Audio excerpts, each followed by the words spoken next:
Welcome to the BW Finance playlist of maximizing credit card points with sign-up bonuses, or as it's commonly known among people who do this, credit card churning. This video will be a brief overview of what credit card churning is, why it's done, how it's done, and what this playlist will entail. So first off, what is credit card churning?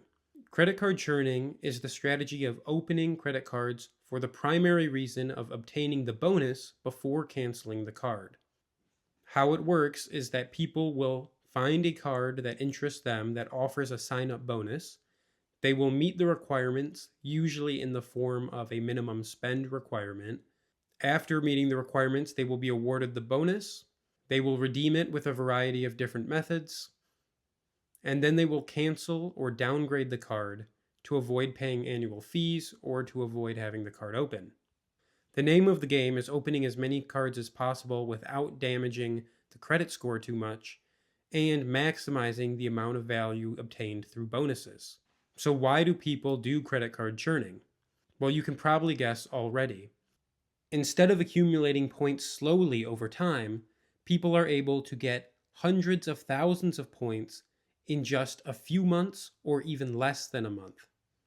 And these points can either be redeemed for cash back, used on purchases, or the most common use being spent on travel. And travel is specifically where credit card churning shines. Because if you get 100,000 Chase points and redeem them for cash, you just made $1,000, which is great.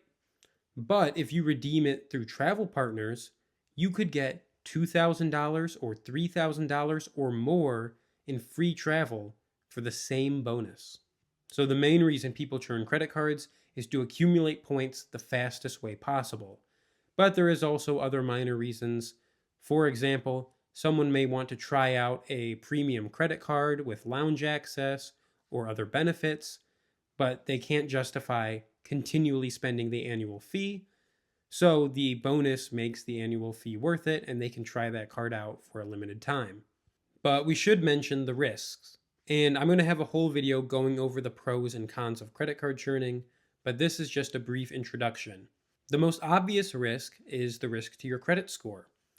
Opening a new card usually leads to a hard inquiry, which will temporarily lower your credit score. And multiple hard inquiries in a short amount of time lowers your score even more. Now, there's ways people keep their credit good while doing credit card churning, and I'll be making a video on that as well, but it is a potential risk if one isn't careful. There's also the risk of having to organize multiple credit cards.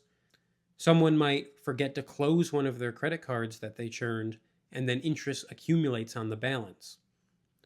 And so again, this risk could be avoided, but it takes organization and careful planning. Lastly, let me just give a brief overview of what this playlist will entail.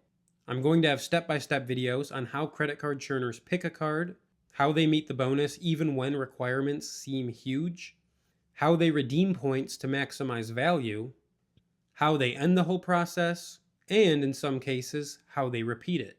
I'll also be going over the most common mistakes and the best resources, so stay tuned, videos will be coming out soon.